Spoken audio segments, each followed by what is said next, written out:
My name is Ethan Cole. I'm 29 years old. I live alone in a small apartment in Ohio, second floor, thin walls, one door, one bedroom window that never fully locks. No roommates, no pets, just me and my laptop. I work during the day, so nights are my escape. Headphones on, lights off, scrolling until my eyes burn. That night, I didn't think I was doing anything dangerous. I was wrong. It was around 2 in the morning when I saw the post, a random Reddit thread, buried deep in the comments. Someone wrote, "The dark web isn't scary.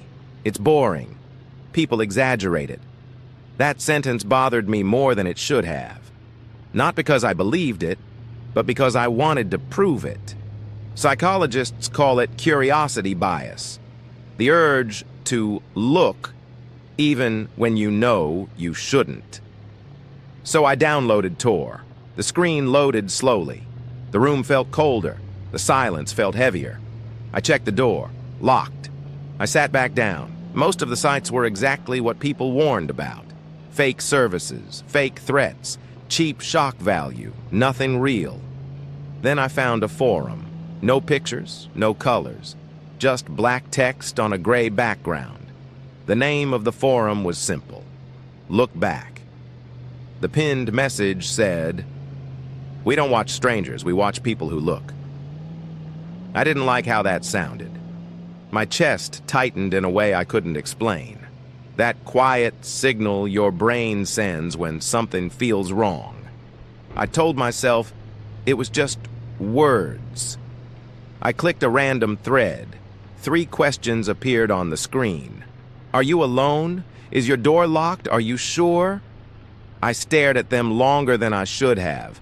Before I typed a single letter, another message appeared. No username, no delay. "Ethan, you should lock it again."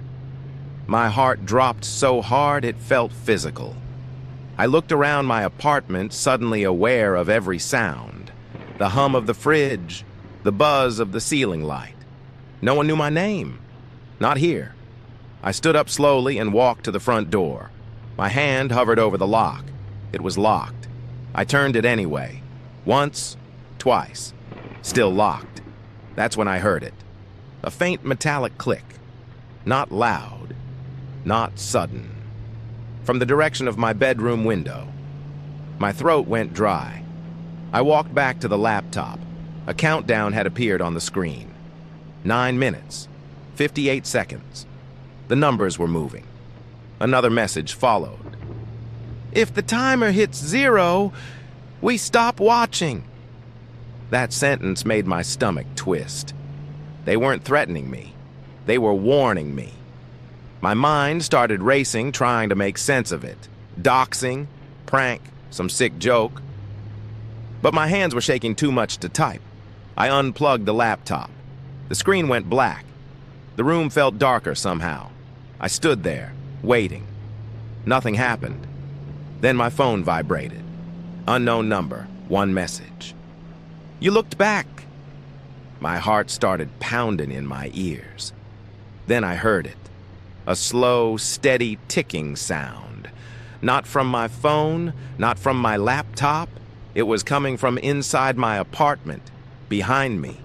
Tick, tick, tick.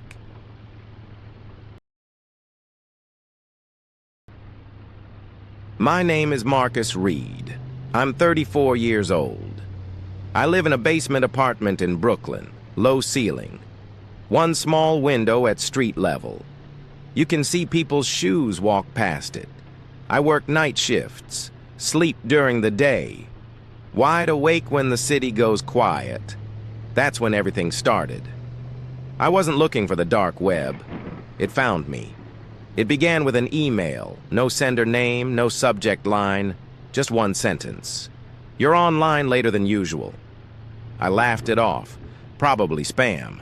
But curiosity got me. It always does. The email had a link. No explanation. Just a string of letters and numbers. I clicked it. My browser redirected me to Tor. I didn't remember installing it. The page loaded into a black screen with white text. No images, no buttons, just a single line. Stay still. I felt my shoulders tense, that instinctive reaction when your body senses danger before your brain catches up. Another line appeared. We're checking your position. I closed the laptop. The screen didn't go dark. The text stayed there. I stood up and looked around my apartment. The radiator clicked. A car passed above me.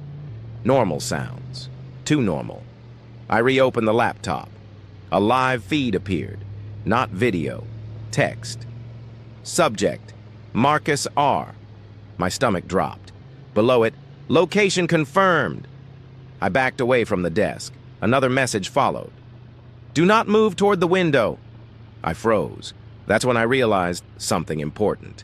They knew my apartment. They knew the window. Slow footsteps passed outside. I saw shadows move across the bottom of the glass. Someone stopped. Right there. A hand tapped the window. Once, twice. My phone buzzed. Unknown number. If you look up, we lose interest. That sentence scared me more than any threat, because it meant I was part of something. A test. An experiment. My breathing got shallow. Tunnel vision. Pure panic. I stayed still. The footsteps moved away. The screen changed again. Good choice. Then one final line appeared. We'll check again tomorrow night. The laptop shut off by itself. The email disappeared from my phone. I sat there in the dark, listening to the city above me. Ever since that night, I keep my curtains closed, and I never stay online past midnight. Because sometimes the dark web doesn't hide monsters. Sometimes it teaches them where you live.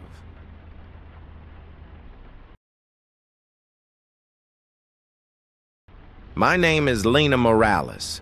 I'm 26 years old. I live alone in a small house outside Phoenix. Desert quiet, no close neighbors. At night, it feels like the world shuts off completely.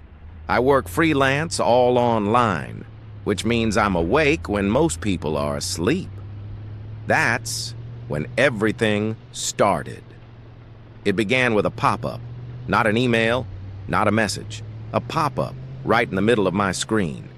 Camera detected? I laughed. I don't even own a webcam. I closed it and kept working. 5 seconds later, it came back. Correction, camera active. My smile disappeared. I checked my laptop. No camera light, no permissions, nothing. Then another line appeared.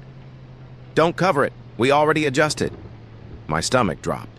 I slammed the laptop shut. The house felt different after that. Too quiet, like it was listening. I opened the laptop again. The browser wasn't Chrome anymore. It was Tor. A black page loaded. White text. Nothing else. At the top, one sentence appeared. Welcome back, Lena. I froze. I had never used the dark web before, at least I didn't think I had. Below my name was a list, my phone model, my internet provider, my exact address. Then a timer appeared. Live session active! My heart started racing. I stood up and scanned the room. Nothing moved, no sounds, no footsteps. Another message appeared. Please sit. Sudden movement affects the data. That's when fear became physical. My body locked up, breathing shallow, heart pounding. I sat back down. More text appeared. You're doing well. Heart rate elevated. Eyes keep checking the door. They weren't watching through a camera. They were watching behavior. Another line appeared. We don't need video. People expose everything when they're scared. My phone buzzed. Unknown number. A photo loaded. My front porch. Taken seconds ago. The message said, door unlocked. Might want to fix that.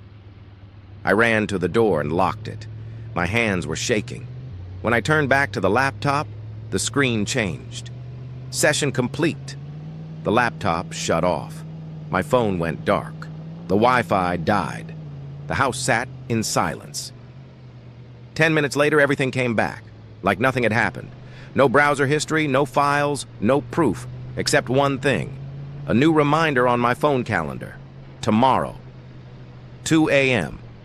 The title said, Follow-up Observation. I don't work nights anymore, but every night at 2, my internet disconnects, and somewhere, someone decides whether I'm still interesting enough to watch.